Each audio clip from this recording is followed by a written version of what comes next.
we need is a little energon and a lot of luck. More than you imagine, Optimus Prime. Soundwave, playback Laserbeak's findings.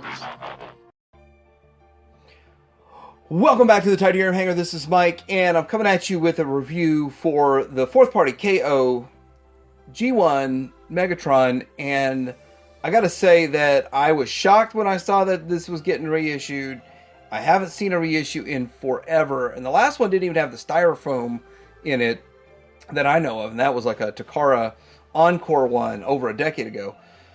But this is really awesome to get one of these. I have personally been on a Megatron journey. I've reviewed a lot of Megatrons, and I've actually pieced together another Megatron. I appreciate the fact that this is made, but it is not perfect. I had a couple of minor issues with mine. I will share those, but at the end of the day, I'm pleased with it. $140 price point. I did get this at Shozy Store. I'm going to have a link down below where you can get yours. I'm going to go into comparisons of this packaging to the original, how close it is, and then figure to the original G1.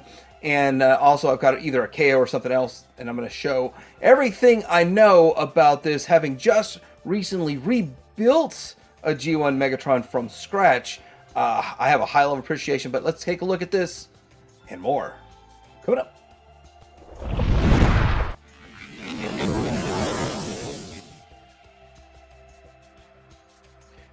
I want to showcase the packaging here and how Shozy packs it. They've got this in bubble wrap in there, really good, and in a big box. So they're really protecting it and protecting that upper lip. So that's really important. Here it is out of the shipper box. I do have a slight ding here and there's a little bowed right there. But aside from that, it's in nearly perfect condition. I mean, I can't imagine anybody shipping it better than that and getting it to us. So this might even just have shown up like this, you know, with the minor dings. But when we do a side-by-side comparison of this and the original, you're going to see this is one of the main reasons I wanted to get this, because the packaging is so nice. Here's side-by-side with the original, and I have to say they've copied pretty much everything, like down to positioning and where everything goes. This is, of course, a much more vibrant packaging. Definitely something I would rather display this on my shelf than my beat-up G1 one, but wow, it looks good. Down to, even on the bottom there, it shows the Hasbro. It's got the little Hasbro symbol on it. Now it's slightly, so the Hasbro symbol slightly over further than an original. And so there are some slight differences. The top transformation still looks about the same. I don't really know how to get all this on camera. Here's one of the sides, and it looks really spot on. Almost exactly like the original. And this was only 20 bucks at Target back in the day. This one has their stock keeping sticker on it. And here's the back. Let's see if we can spot any differences. It even has the same number for the UPC. Proof of purchase. You still get 4 Decepticon points. The writing up here looks exactly the same. They matched it really close. Really one for one close, and great job. They did a great job matching it. All right, here it is out of the packaging, sort of, and they have the stickers and the instruction sheet, which I believe are a bit different than the way they did the originals. I believe the stickers folded up. Everything would fit in this little compartment over here.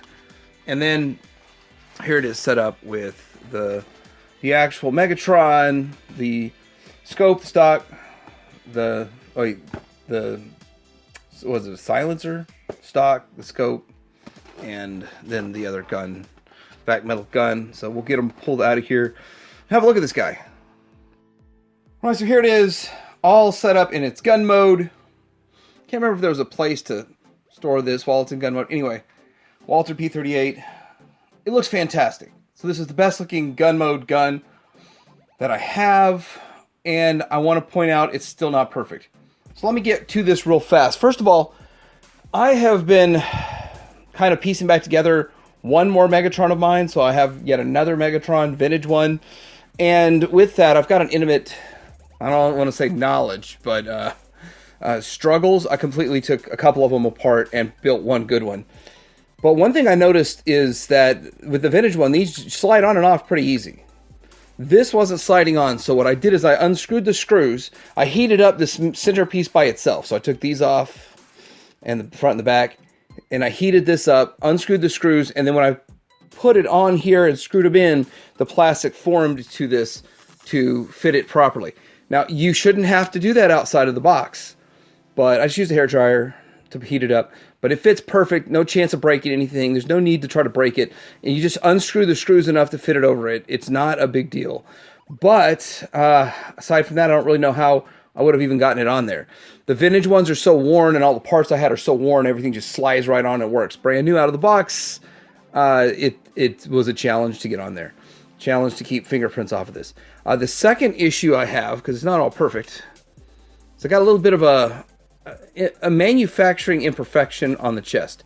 Now, generally, that's going to be covered up by the sticker, but I'm not put stickers on this. I'm going to keep it as new in the box, even though I've opened it and reviewed it. It's still going to look new in the box. I wanted it for the one in the box. That's what I wanted, because I've got vintage ones already. But that's the thing. So aside from that, the rest of this just works perfect, exactly as it should. But I will also point one more thing out. So when you pull the trigger, it does have a spring in there. Which when I took them all apart, that mechanism. It's real simple, but putting it back together, I'd be like, oh, I didn't connect the spring right. So that's like 3 times I had to redo it. But you hear this, it's not engaging the shooting mechanism.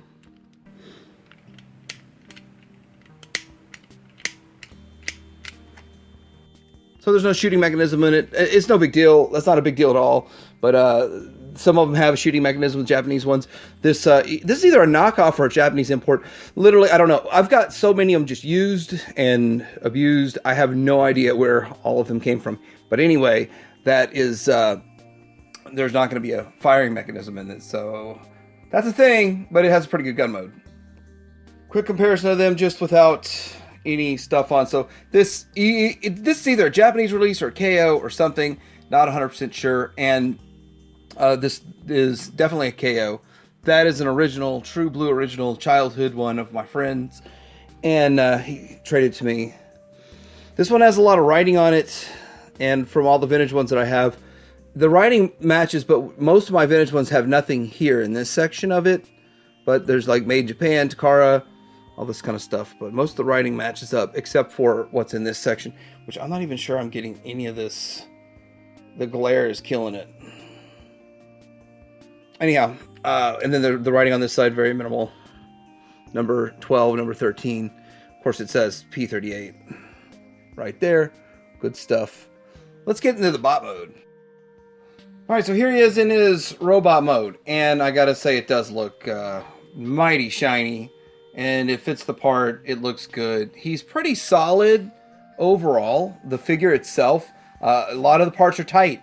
I went real slow with it. I thought about filming it, but I know that I already have that other video showing the transformation, so it's not a big deal. Retro Wednesday, Tidarium hanger, doing vintage Megatron, G1 Megatron review, and with that, I do the transformation in there. This one here, though, I'm glad I was taking my time with it, because I did have one issue. Where did it go? This here. The pin that holds... This pin here that holds this into place, and it slides in right here. Fell out. So the pin fell out. There's no pin in there. It doesn't need it to hold in place in either mode, but it needs it to not fall apart during the transformation.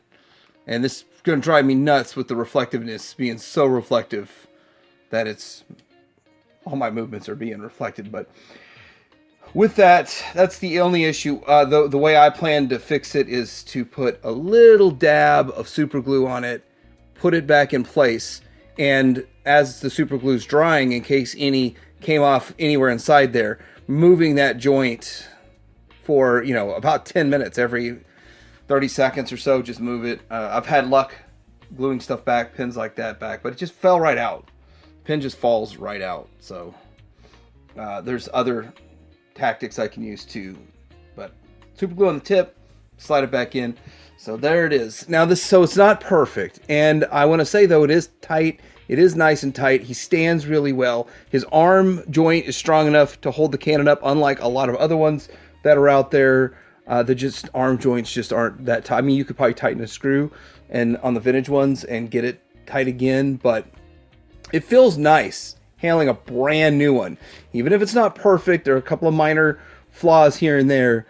Having like 5 vintage ones and none of them anywhere in the realm of this nice looking. Even with that little chip dent thing right there, it still looks really, really, really nice. So I'm pretty impressed with it overall, even with my issue. But let's go ahead and get into looking at some comparisons, because I mean, it's basically a Megatron, but let's do Megatron against Megatron. All right, Megatron versus Megatron. On the left, you have the vintage one. Now, one of the things I want to point out is that mine doesn't hold it up. Now, there's a screw you could tighten, but at where it is right now, I can't get a screwdriver to it. I'd have to partially transform it, and I'm just living with it for now, but it just falls down or to the back, however you want to see that. Now, I have this set up in the traditional form where you put the barrel underneath. For this one, it has enough guidance to put it to the back like I like. And I've pretty much been able to do it with every vintage figure, to put the barrel to the back. So that's why I did that. But it would work. The barrel would go here too also. So that is fine. Noticing the chrome, there's wear on my vintage one versus it's pretty much brand new and perfect on this one. And yeah, I do have a couple scratches here and there, but the vibrant look of the vac metal on the new one is just phenomenal. It is phenomenal. So it's hard to get a good like G1 with good chrome that's not scratched up, that wasn't heavily played with. I mean, it is hard.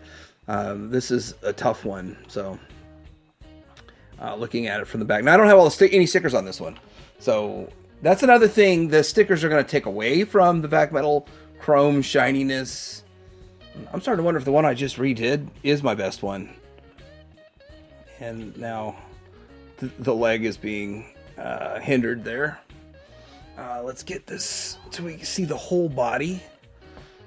And everything's exactly the same. It is precisely the same thing. I mean, I haven't swapped any parts, but I assume you could swap parts with them. I just don't know. I'm assuming. Again, it's not something I want to get into with this. I don't even really want to mess with having to redo that pin, but I don't have a choice. I have to do something with the pin or I'm going to lose it and then it's gone forever. But yeah, it is definitely a solid vintage one right here. Again, I'm showing you my problem with the pin falling out, and has no issue holding the barrel in place in both modes, but there it goes compared to a vintage one. Let's see what he looks like next to a vintage Prime. All right, here's a vintage Prime. Probably not my best one, but it's one to show size and scale and glare. And that's how it looks fitting in with it. But then how does he look with your missing link? I really believe we need a missing link one, a missing link Megatron. And this gets me more excited for a missing link Megatron, because I see a lot of things that they could do to improve it, and a lot of joints. Give them an elbow. There's a lot. And at the same time, I'm really curious how they would go about making it better. I mean, it would be awesome. Wouldn't be cheap, though. I think a missing link one, now I'm thinking about it, it would probably be about 150. If the KOs are 120 to 140, then yeah, this is kind of expecting Takar to make one for like under 100 or right at 100 would be kind of crazy. It'd probably be 150, but still, this is a cartoon version of the missing link. And I think a lot of people like seeing that one. There we go. All right, so this is my look at the G1 KO 4th party version of Megatron. And I just have to say, this is sorely needed. Sorely needed. The fact that trying to get a complete one, loose, beat up, but all the parts are there for $300 off eBay. Or you get one of these that is pretty much brand new. I really didn't apply the stickers, but it's got stickers you could put on it. But this is $140. Originally, I think it was $120, but then they upped the prices. They were selling so fast, I guess. And so with that, I'm going to have a link down below where you can get yours at Shozy Store for $140. And that's better than a boxed one would be like anywhere between $600 and $30,000, depending on if it's AFA rated and sealed. But let me know what you guys think in the comments below. Is this something that you're planning to pick up? And I advise, if you want this, don't wait, because I haven't seen a reissue in nearly a decade of this figure, so might be another decade till they reissue it again. But anyway, let me know in the comments below, like and subscribe. Teddy Hanger out.